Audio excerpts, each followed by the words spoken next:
Lindsay, j'ai sauté. J'ai regardé autour de moi, personne. Lindsay. J'ai baissé les yeux puis j'ai compris. C'était mon téléphone. Oui, mon téléphone venait de prononcer mon prénom. Je vais être honnête avec vous. À cet instant précis, j'ai cru que je dormais. Et la voix a repris. Lindsay, ce soir à minuit, tous les téléphones vont s'éteindre, sans exception. Et la communication a été coupée. Je suis restée là figée, à observer mon téléphone comme on observe quelqu'un qui vient de dire un secret inconcevable. Et je me suis dit, bon, soit je rêve, soit demain sera la journée la plus étrange de l'histoire de l'humanité. Et pour une fois, j'avais raison. À minuit, tous les téléphones se sont éteints sans exception. À Bafoussam, à Yaoundé, à New York, à Washington, à Pékin, tous. Le lendemain, l'humanité s'est réveillée dans un silence numérique. Plus de WhatsApp, plus de TikTok, plus de Facebook, plus rien. Au début, les gens n'y croyaient pas. Ils redémarraient leur téléphone, les secouaient, les rechargeaient, avec l'espoir qu'un miracle se produise. Mais aucun miracle ne se produisait.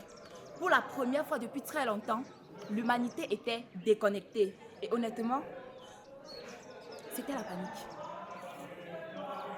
Les élèves cherchaient leur groupe de classe. Les influenceurs cherchaient leurs abonnés. Les abonnés cherchaient les influenceurs. Et beaucoup se sont rendus compte qu'ils connaissaient mieux leur mot de passe Wi-Fi que le prénom de leur propre voisin. Les jours ont commencé à passer.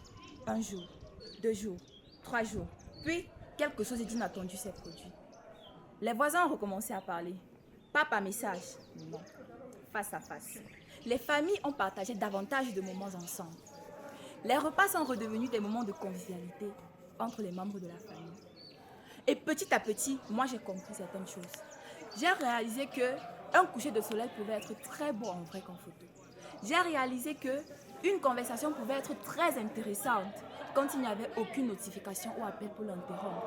J'ai réalisé que le monde continuait d'avancer, même lorsque les écrans s'éteignent. Mais attention, cette histoire n'est pas une attaque contre les téléphones, ne vous méprenez pas. Les téléphones sont extraordinaires.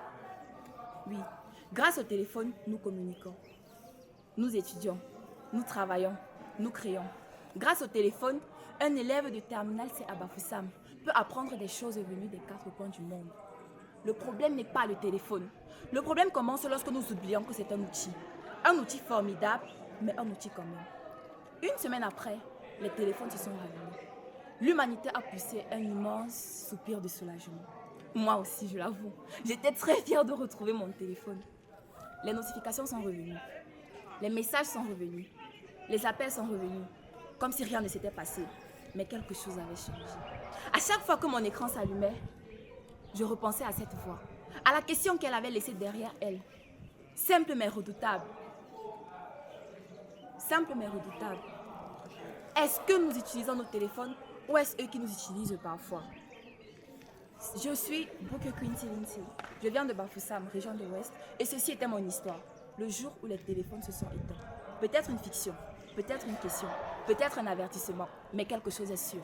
Le jour où les téléphones se sont éteints, le monde ne s'est pas arrêté, mais c'est nous qui avons choisi de lever les yeux.